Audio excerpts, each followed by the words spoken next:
Welcome back to Have You Heard, the social media podcast by us here at The Social Shepherd. My name is Zoe, I'm one of the co-founders, and today I'm joined by Katie and Lucy. So Katie is Senior Social Media Director and Lucy is Influencer Marketing Director here at TSS. And today we're going to be talking about how marketers can utilize niche communities online. And when we talk about more niche communities, we're talking about things like Reddit communities and where you can really get into people's sort of interests and even little things like meme pages and slightly obscure content that you're going to find on TikTok. Kind of that if you know style content, and you're not really going to understand it unless you're part of that audience or that niche. I think one thing to flag here is that when we're talking about Reddit, Reddit actually had a 47% increase in daily active users in Q4 last year.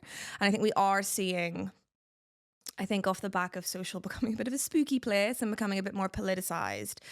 I was speaking to a friend the other day and they were like, I just like Reddit because you can go in there and have a really serious conversation with someone, but then you could also go on a thread about like what hat your cat should wear.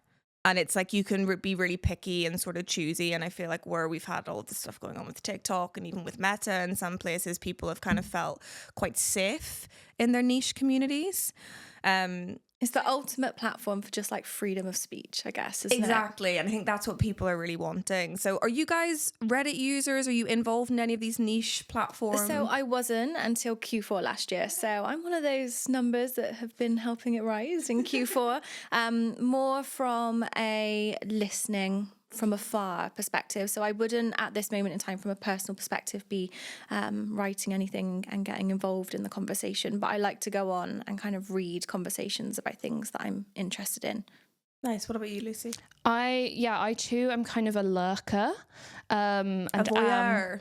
Pardon? A voyeur. That's a bit of a gross term. I feel like a lurker is a better phrase, but like on Reddit and then like a few other kind of forum-y type places, it would take a lot for me to really kind of voice an opinion on there. I'm very active on Reddit at the moment because I'm reading up on all the severance theories. So, if you know, you know. So that's all I'm going to say. Reddit is so good for stuff like that, for seeing all the theories to do with like TV programs, but also the latest like internet drama and stuff. Yeah. If some influencers are having a bit of drama and you need to get up to speed with it, Reddit's your place for the gossip. Yeah, no, it is really good, to be fair. And I think there's a couple of things, because you mentioned listening on there, and I think Reddit and blog platforms and stuff are some of the platforms that social listening really does tap into, as well as your other social platforms, because they are so conversation heavy, it gives them more data to be able to pull from. So I think from a marketing perspective, sorry for anyone watching this, the way that my mic is positioned, I'm just going to move this because Mariah's going to shout at me afterwards. But the way that marketers can use it is that they can use niche communities, particularly conversation-led communities, for audience research. So that can be listening, getting involved. Also, like helping you come up with content ideas is a really big one, because you can find little bits of information from that niche community that you didn't know. And I think the thing is with marketers, people automatically assume that you are just going to be in the niche that you're marketing to. But when you work in an agency and you're working with loads of other brands, you yourself as an individual cannot be representative of the entire population. So it's kind of your job to go and listen and learn about niche communities and then take those findings and put them into content ideas.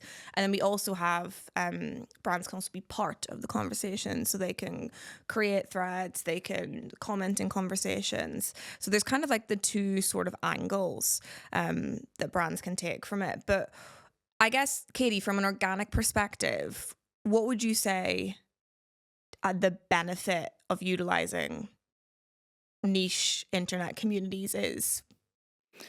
I've got two stances on this. So definitely the number one kind of benefit from it is the listening aspect that you mentioned. So we use Brandwatch as our social listening tool as the agency, and whenever I'm plugging in anything that I want to listen to on there, the majority of the more useful data comes from Reddit and the blog posts and the forums, because like you said, it is super conversational. So it's really great for us to find new topics, new subtopics that people are talking about that we had no clue about before, that we wouldn't necessarily be aware of, with the likes of Instagram comments, for example, where it maybe is less conversational.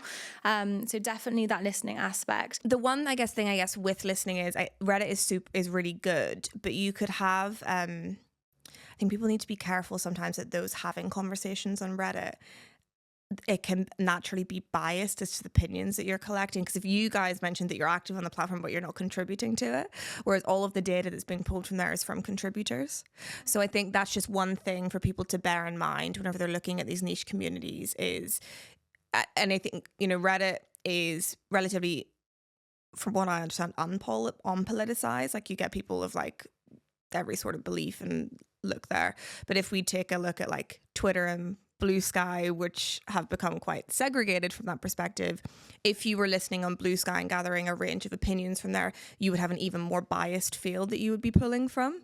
So I think it's just to bear in mind that there does need to be like common sense applied to this. And if you're seeing any like extremist opinions on there. Well, that's why if you're pulling data, it's pulling it from multiple sources, not just going from one. Like that's just imperative if you're doing that kind of level of research, I guess. Yeah, I think it's also great from like a trend forecasting, trend mapping perspective as well. So say I was reading up before this podcast that like Nike, for example, they'll use Reddit or Discord to kind of tap into that sneakerhead community. And, it's a great way to see what your audience want, what trends they're looking forward to, so that then you can age your future content strategies, products moving forwards as well. And like there's lots of streetwear,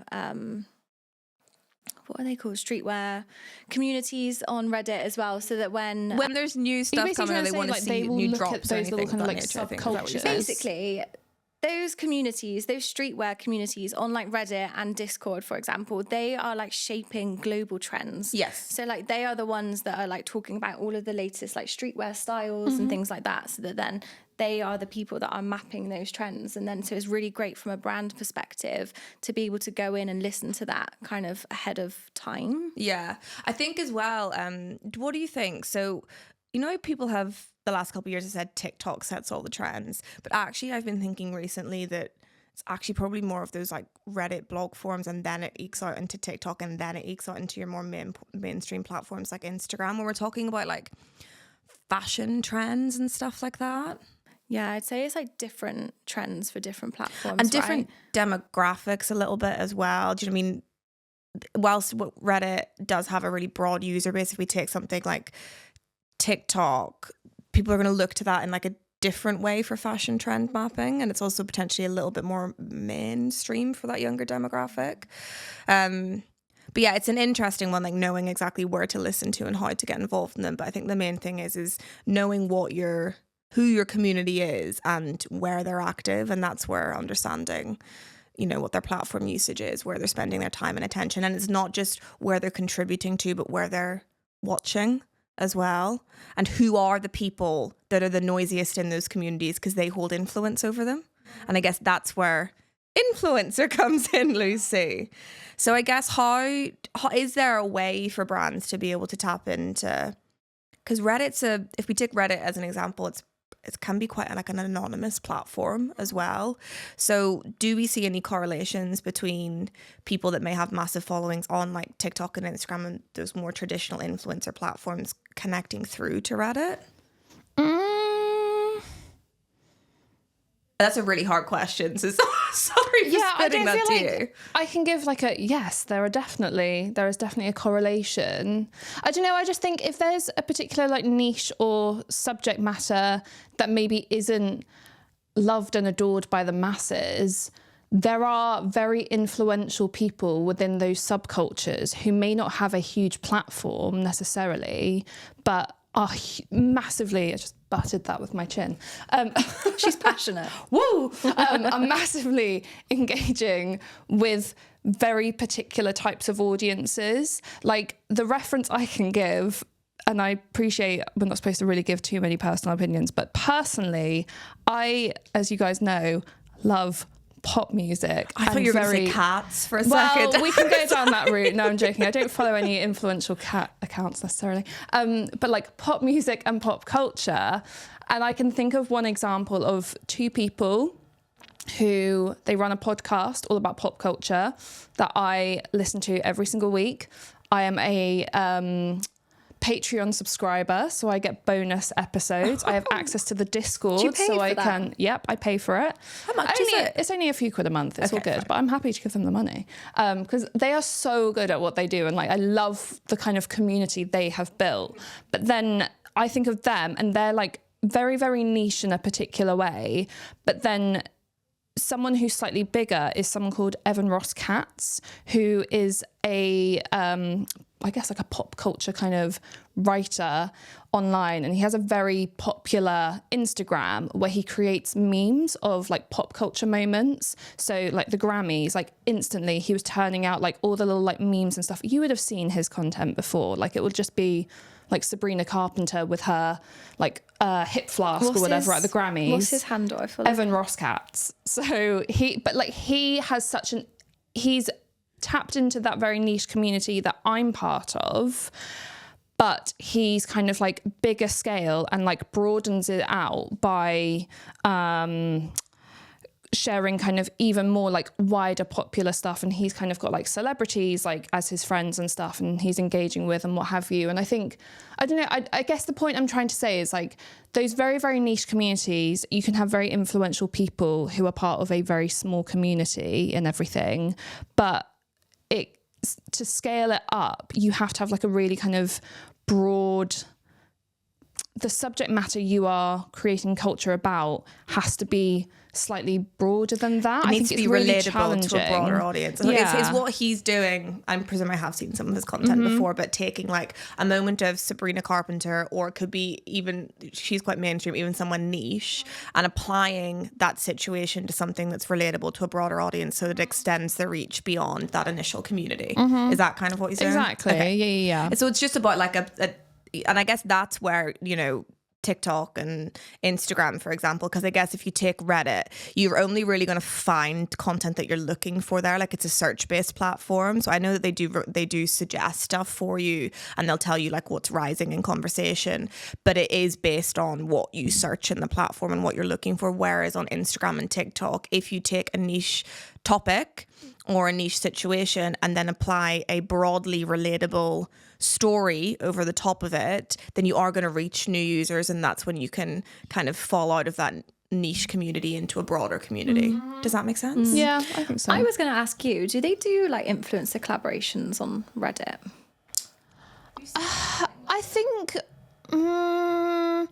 I've only ever seen it where it'll be like Carly Rae Jepsen is doing a like Q&A on behalf of like her record label or something like that, or with another brand and stuff. I'm sure there probably are. I'm going to ask ChatGPT. But even like when it comes to things like influencer collaborations with very, very niche communities, I think brands have to be very, very careful. And there's someone, again, who is like part of niche communities online. I am of the opinion of like brands need to just like stay out sometimes, because it ruins it. It ruins the fun of what you've created, this like safe space online typically, where you are having kind of all these conversations, and then suddenly when a brand comes along, it's kind of like, oh no, like get out of here, like this isn't quite what we wanted. But typically the ones that work really, really well are when, you know, kind of you were saying like, we can't put loads of like our personal opinion into our recommendations necessarily, but sometimes the collaborations that work really well in those niche communities are when it's someone who's part of that niche community who so happens to work for that brand, and they do these collaborations that are, hey, I'm part of this, I don't know, like online therapy platform, I work for them. I think this subculture where they're talking about mental health and what have you, every now and again, it's going to be natural for us to do a collaboration with them. It's kind of, again, like if you know, you know, like it only works really well when you are you, the brand, are really in tune with what is going on in that community. That's what this is kind of saying here as well, is that like, obviously, you've got brands like Red Bull, Duolingo, GoPro that all have their own brand run subreddits. And so they will create conversations, but they'll have advocates in there that are like power users, for example, and they almost turn their own community into influencers on their behalf. And this is saying that brands have before sent products to people that are really active within their subreddit communities as like a thank you for doing that. And so that's probably it's probably nicer to do more of a community driven way, like thank you, not can you promote me. Like you can do like sponsored AMAs and stuff like that, but it doesn't, like you said, it could feel very inauthentic. Yeah, exactly. Like if you're saying, please create a post about this thing, or go and talk about it on all of these other really popular. But it's like, but people turn to things like Reddit because they want to really focus in a particular subject matter. You have to be very, very clever and they to want kind of get away with it as well on those platforms, right? They don't want ads. That's what people are already sick of on platforms like Instagram. It's like when someone the other week posted, I mean, everything gets monetized, but when someone the other week here kind of mentioned, oh, you can now do ads on Threads or something. I'm not saying Threads is this safe space or anything, but it's just kind of like another, I get why it's happening, but are people, of the people who are active Threads users, are they really enjoying, like, is that really kind of what they want to see necessarily? That's a tricky one though, because you got to make money somehow. I know. I know. No, I get it. I guess I was actually going to say, imagine like the world of influencers where instead of brands going, hey, you should post about my product, they go, hey, you like and have already posted about my product, so we're going to reward you for that. And I know that we do that with a lot of clients anyway, and we'll identify people that are fans of their products, but imagine if that was like the go-to as opposed to just placing it in people's hands. I feel like it's almost starting to shift a little bit more in that direction though. Do you not think? Like with just community in general on social and just the giving back aspect to the community. That's definitely, that was a big trend last year, and that's one of our like trends going into 2025 that we anticipate for this year as well. They're just creating a safe space, and I think that's really important nowadays, particularly everything going on. Yeah, there's so much backlash around what was the influencer trip recently? And Tarte, that one. Was it? No, there was one where they got given like Hermes bags and things like that on this trip. I can't remember, but anyway, there's a lot of backlash for brands that are sending influencers designer goods and all of these like lavish gifts, and it's like they're getting backlash from the community because it's like, well, what about us? You're like your loyal paying customers. Well, yeah, because often it's off-putting for the end user to see there's this brand that keeps on paying influencers to promote said product service, but why should I, as the end user, have to spend like £200 signing up to this thing or whatever it is when they're just getting it for free? And like, okay, they're getting it for free because they have an audience and it's a form of marketing and everything. But then I totally understand why when you are just, it feels like as a brand, you are just like constantly giving away your products and everything to influencers who respectfully can probably afford to buy that. It's quite off-putting for the audience, which is why it's refreshing to see the shift in brands actually rewarding their customers and making their customers influencers. I know we're kind of slightly digressing here a little bit. But it is a really interesting topic, and it's also like really tricky because I agree with you guys. Like I understand why communities would get frustrated at that, but then are we getting to a place where like the reason that those influencers are able to do that is because they have invested so much time and money and energy into growing that. And sometimes I think people just think people popped up with 2 million followers one day, and it's like, no, that's taken like great determination. Like that's as much work as your 9-to-5 job. But then I guess I also do understand the point of, well, they don't need another Hermes bag. Give it to someone that actually... I mean, they're a fortune. That's absolutely wild. I can't think which brand it was who did that. Yeah, Google. They got loads of... I think I saw it on TikTok or something. Which brand took influencers on a trip and gave... What would we do without ChatGPT these days? Hermes bags. Oh, I feel nervous to use it these days. After... It was Tarte. That's Tart. Who is advising Tart? I'm sorry.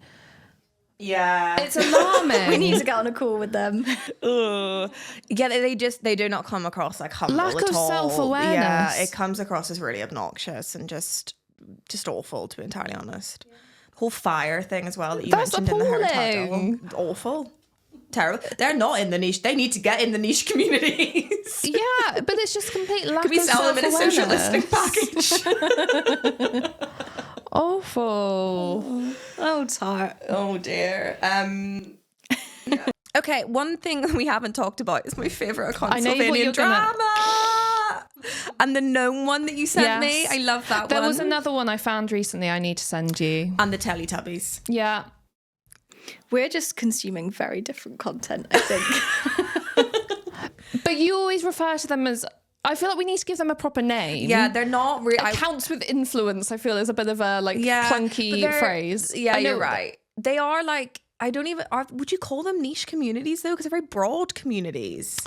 They're not human-led accounts necessarily, are they? They're just these like character influencers, I guess. I think it's so cool though that you can, like, that I follow a plastic rabbit on TikTok. Stop it. Sylvanian Drama. Yes. I was thinking there was another like rabbit account or something. I was like, what My is mind this? went somewhere else. So. And like I think if you are the person who runs that account, oh actually I've got something to mention. If you're the person who runs those accounts, you have to be so careful though, because like Sylvanian Drama, you know, grew this very wholesome community, I guess, What, an the brand audience. or the account? Oh, the account, Sylvanian Yeah. Drama. Okay. Sorry. Yeah. But I guess suddenly when they started doing brand collabs, you know, with the likes of L'Oreal or Oatly or whoever, it's really fun initially when you suddenly see these accounts working with brands and they do something really cool with them. But there is a bit of a fine line of if you do it too often, and it's like with regular influencers, I guess, as well, that are kind of like up and coming. The moment you start to kind of do too many of them, that style of content just becomes a bit boring. And then I guess it must be quite difficult if you are that creative, you know, person behind the account, having to find new ways of kind of engaging your audience and everything, because it can just get a bit like oversaturated if like brands are continuously or they're continuously accepting brand partnerships. The one I was going to mention, surely you both know of Margie the Hun. Oh my God. And have you, like, she's Yes. outed herself. Exactly. Love it. Because she was, so Margie... You would love Margie the Hun if you haven't seen very it. kind of like Love of Huns-esque content. It's like an AI Marge Simpson. Oh, one of you's mentioned this before. Probably me. Yeah. And she went away for a while, and then the actual person behind the account came back and said, yes. And she did a bit of a tell-all of why she went away. And it was because, you know, she had like a full-time job and she was trying to keep up with running the account. I'm pretty sure this is what happened. And it was just too much. And I think that's kind of in line with what I was just trying to say of like, if you're suddenly this account becomes a bit of a commodity. What's your job? Yeah. And It's like, that's a lot of brain space to be and like creativity to like keep that up. If But you're then suddenly... is there like a counter argument that we might get to a space where people consuming that content kind of respect and understand that those people need to make a living in order to be able to continue making that content, and like, or are we expecting too much of humankind to have that level of people know that compassion? already. I think they're getting they there. just, it's not their issue at the end of the day, is it? If they don't want to consume that content because it's too ad-like or it's not what they enjoy, then they're just going to tune out. Yeah. I guess the other thing as well is that if we look at Margie the Hun, slightly different, but like Sylvanian Drama and stuff, they're not really like, it's content you watch and go haha and maybe heart it and comment a laughing face. Like they're not, I wouldn't say they're like a niche community necessarily, because what community, it's not niche. No, it's not. And it's just a different type of account, really. Yeah. And I guess you could look through the comments on that and maybe pull like some pop culture references or maybe like language that people are using to shape your tone of voice, but you're not necessarily going to pull the interest of your audience there, one, because it's too broad in terms of the people that it's reaching, and two, it's not really a conversation starter. So we've digressed, actually. What are we supposed to be talking about? I don't know. Just like niche communities and niche content, but we've gone very broad for that. Basically, go on Reddit, listen on social. But also, I do stand by the fact that I just think if you're a brand, like, you don't have to, like, just be really. Please be respectful of these communities and everything, because they are a community, because it is just so, like, not fan-led, because it's not all fans, but it's just the people who are engaging with that kind of content, they really, like, love and adore it. And I think just suddenly when a brand collab comes in, it can tarnish it a little bit. And it's just be mindful and just respectful of that. Like, you don't have to get involved in everything, but if you are going to get involved, you really need to understand that community and, like, really understand, like, the language and what makes that audience tick and everything like that. I think a good way to do it on that platform, though, is whilst I think you need to be careful with it, but if you take the likes of like Duolingo and Red Bull, for example, so like Red Bull, whenever they do their challenges and stuff, they'll post like subreddits to allow conversation underneath about the athletes, about the stunts that they're doing and stuff like that. And I think that's a nice way that they're not necessarily dictating the conversation, but they're helping a conversation starter for a niche community. And I think that's a nice way to do it.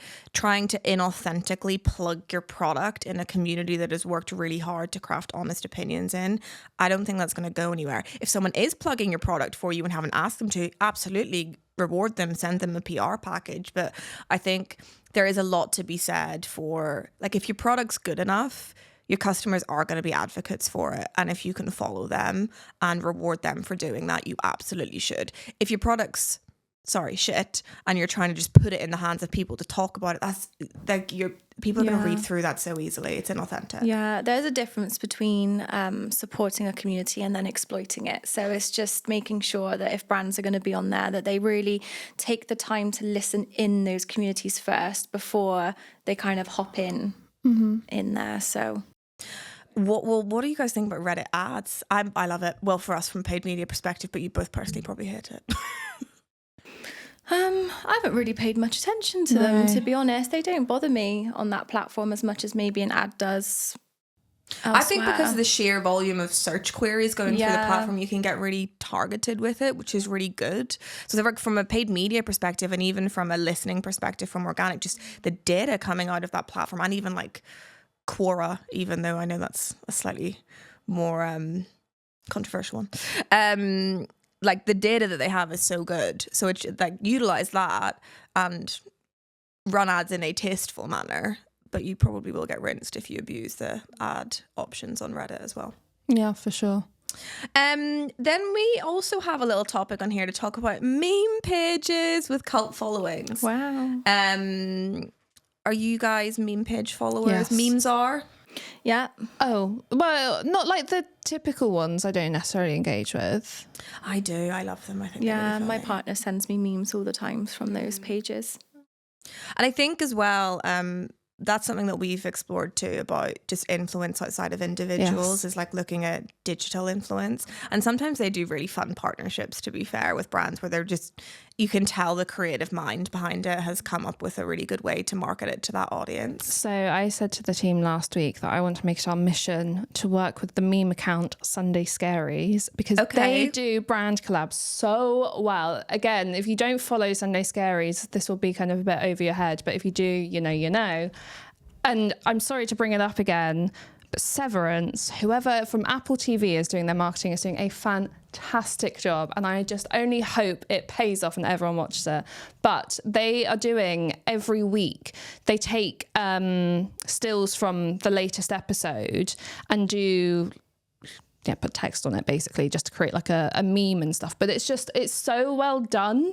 And I think it's very clever that Apple TV have tapped into an account like that to promote the show. And is it an ad? Yeah. Oh, it is. Oh, And I love that they're doing that. Because the style of the memes are very kind of, there's a particular aesthetic to it. And I've seen them do partnerships with brands before where, say it's like a candle or something, and it's just subtly featured in the background, but and maybe kind of one of the bit, it would be like a carousel basically of all these different memes and stuff. And sometimes the text is a bit more specific to said product, but it's done in just such a subtle way. It doesn't feel really pushy. And I just think they do brand collabs really, really well. And you can tell that they must have quite clear parameters with brands of like, yeah, we'll work with you, but we will not do it like this. Like, this is how we do it. And like I more think integrity. Exactly. And again, the partnerships that work really well are where you can tell both the brand and then they as an account are mutually like understanding how the two can kind of work together. It's not brand is dictating to account, this is how you do your ad, or vice versa. It's a real collaborative effort, and the content just works so well. I cannot recommend that page enough, and hoping this year is the year we do a collab with them. Nice. I think that's like a pet hate of mine, and we have seen it with clients before, and have had some difficult conversations with clients where they're trying to tap into a more niche community, for example, but just being so dictatory about exactly what the content needs to say and how it should do. And it's like, well, this community is used to something. They follow or, you know, take steer from this influencer for this reason. And then you're just going to whack a completely inauthentic, scripted ad in front of them. Like, it's just, you're not going to get anything from it. It is literally a waste of your budget. And then my other pet hate whenever it comes to influencers is people going, not doing any research on the community that they're trying to tap into, and just looking at it and going, say it's like a hiking brand, for example, just going, oh, it's a hiking brand, so we need to find people that wear really earthy clothes, they maybe drink matcha on a regular basis, they like CBD, and it's like just the stereotypical view of what you think that person is.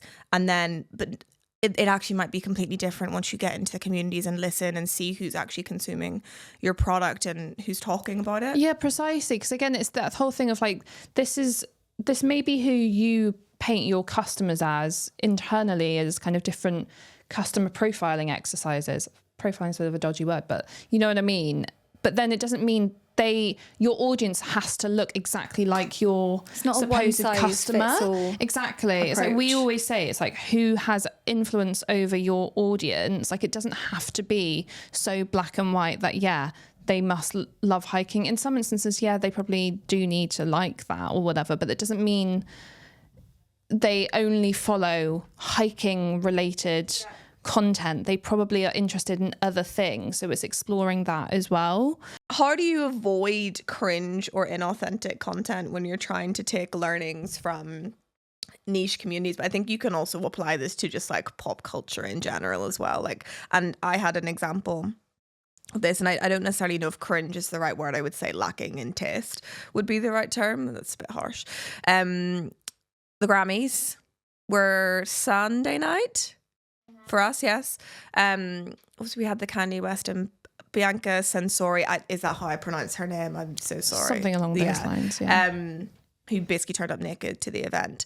And I think I saw a few brands hop on it very early and create a meme out of it or something.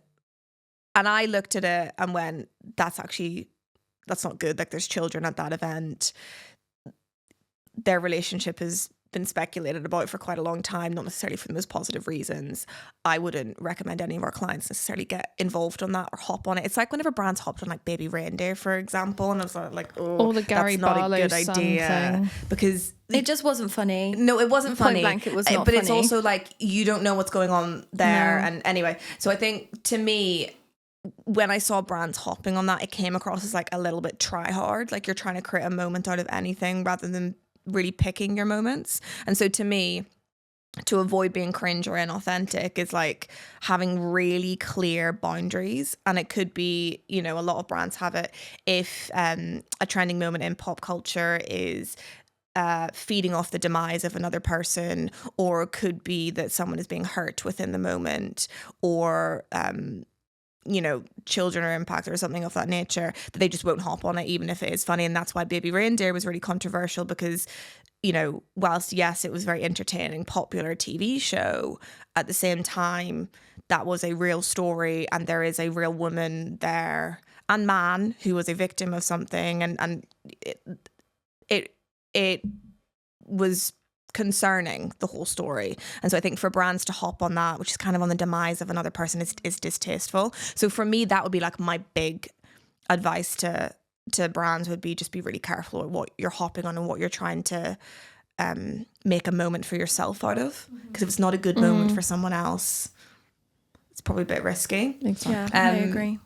But how would you guys advise clients whenever looking at those communities of pop culture to avoid cringe or inauthentic content? I think mine's just be human. Don't come across like a corporate brand, because that's when it feels unnatural and inauthentic. So it's be human, and kind of what we mentioned about earlier, just make sure you're listening and you're not being intrusive and you're not popping up when you're not wanted. So just being like mindful of the space and mindful of what your community are saying and whether or not you are welcome within that conversation. Yeah. Being mindful. I would agree. It's just know your place. Yeah, and you don't have to jump on everything. And also that example, I'm surprised that's even become a thing. People are being a bit playful. Not playful. That's not even. I don't even know. Well, they're trying to make a moment that was just a bit shocking and inappropriate playful, and it doesn't make sense. Personally, I don't think. But yeah, and there's also brands that, like, some brands deserve to have a voice within their space. Like if you've got like a vitamin brand, for example, that's done a whole load of like innovative research, they have backing to be involved in that conversation. But if you are a fashion brand trying to get involved in something other than your industry, like there's conversations that you should be in and conversations that you shouldn't be in, and don't try and force it, because people deserve the right to talk in peace. Yeah, and I always think it comes back to just knowing your audience really, really well. It's so important to know what to communicate to them and with them as well. Because I think as well, and we will wrap up in a second because I'm mindful of time, but if we take something like the fact that they do all those UT collaborations with like Dragon Ball Z and stuff like that, because they are spending time with the creators of those shows and creating stuff for that niche community, they therefore have a right to then be part of that conversation. But it would be really weird for them to do that and just try and exploit that audience if they weren't doing anything for the audience in the first place. So the product and offering has to align with what you're bringing to that community. Yeah, exactly. So in summary, just don't try and be inauthentic and put your voice somewhere where it doesn't need to be. Don't be cringe. Don't be cringe. Don't be cringe. Anything to add? Did you guys have any notes that we haven't covered yet? My main note was just to make sure I keep promoting Severance. So I feel like I've done a good job there. I see. So again, You're getting Severance. paid after this. Yeah. You've done everything. I'm going to be in the new series, guys. Thank you so much for listening. And please make sure to like, subscribe. We post these every single week. And please feel free to recommend some topics if you'd like us to cover them. And have a fabulous week.